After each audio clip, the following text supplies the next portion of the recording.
Say you're taking an adventurous hike off the beaten path. Your trail map isn't making a lot of sense. The sun is starting to dip below the mountaintops and there's a chill in the air. You brought enough supplies for a day hike, and that's it. What do? Hope for the best, but prepare for the worst. If night is only a few hours off and you're too mixed up or far away to make it back to the car, get ready to spend the night in the wild. These are the top 10 basic survival skills everyone should know. Number 1. Finding and purifying water. Feeling a bit peckish? Too bad. Snacks are not your first order of business. Even people who are slim can go for weeks without food, but only a few days without water. Prioritize what will kill you first. To find water, start simple. Listen for the sounds of fresh, flowing water. If you don't hear anything, follow the animals. They're better at this than you are. Look for animal tracks, or note what direction birds are flying in the early morning. Since water flows downhill, head towards low spots and you'll likely find water. From there, purifying it is a must. Boiling water works well, but not many people carry a pot on day hike. Instead, plan ahead and bring purification tablets or a life straw. Alternatively, you can use one of these methods to collect water that's already safe to drink. Number 2. Building a fire and keeping it lit. Keeping matches or flint in your backpack makes this step infinitely easier. There are multiple ways of starting a fire without either, so let's start with the simplest. Remember that psychotic neighbor kid who liked to burn ants? That works on twigs and leaves too. If you have a magnifying glass, a pair of glasses, or even ice, you can start a fire just by focusing the light of the sun on some dry kindling. Most of these methods are a little trickier, but they're worth a try if you're in a pinch. Number 3. Staying warm without a fire. If it's pouring rain, building a fire will be nearly impossible. To stay warm without, try to stay as dry as you can. Water will draw heat away from your body, cooling you down faster. Layer clothing to create insulating pockets of air, but don't let yourself get too hot either.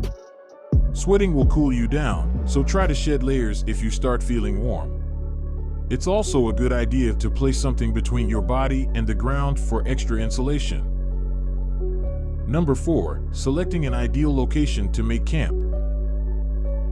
Head uphill and look for spots with natural shelter, like large boulders.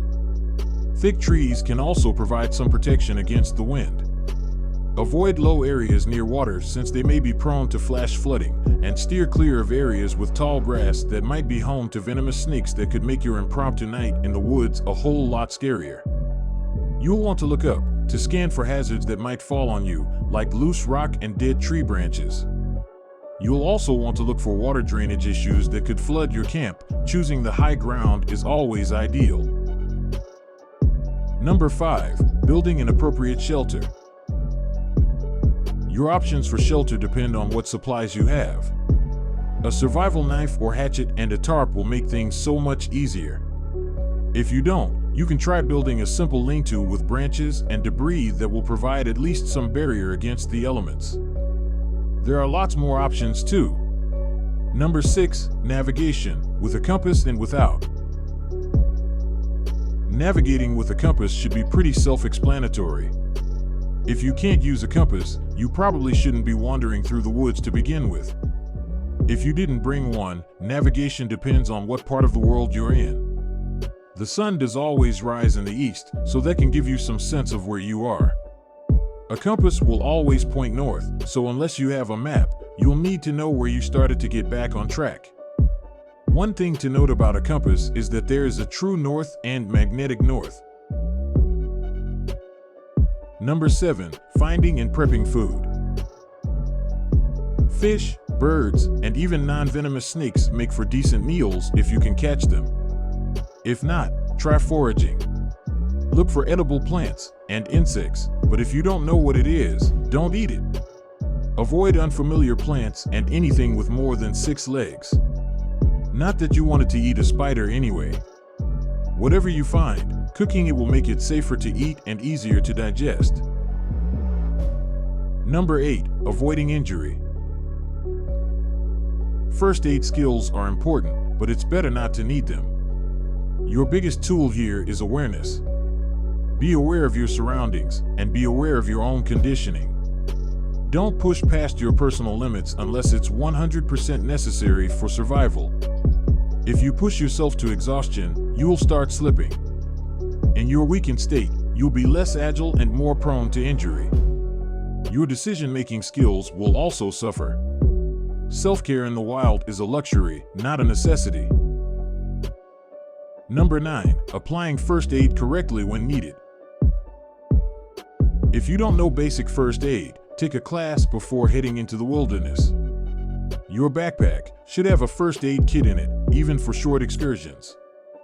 These are very good tips to keep in mind if you manage to slice open your leg or burn yourself miles from a hospital. The short version: stop bleeding with pressure and keep wounds clean and covered to prevent infection. Number 10. Have a plan. Carefully choosing each piece of gear, picking your travel route for an outing, and marking the date on your calendar are all necessary tasks to ensure your safety in the backcountry. Planning is an activity that rarely gets the credit it is due. If you're the type of person who just dumps a bunch of supplies in a bag and races out the door, eventually you will find yourself in a situation where you need a specific piece of gear, but don't have it because you didn't take the time to plan out your adventure. If you haven't planned a route and return time, no one back home will know where to look for you, or that they should look for you in the event that you are injured or lost and don't have a phone signal to call for help. Your plan should include the gear, the route, and the timetable for your trip, even if it's just for the day. Have a responsible person at home who can contact the authorities when you don't come back or call by the appointed hour. That's all for this video. I hope you enjoyed it. Let us know your thoughts in the comment section below. If you haven't already, then don't forget to subscribe and press that like button. Also hit the bell icon so you could never miss new updates from us. Stay safe, and we will meet you in the next one.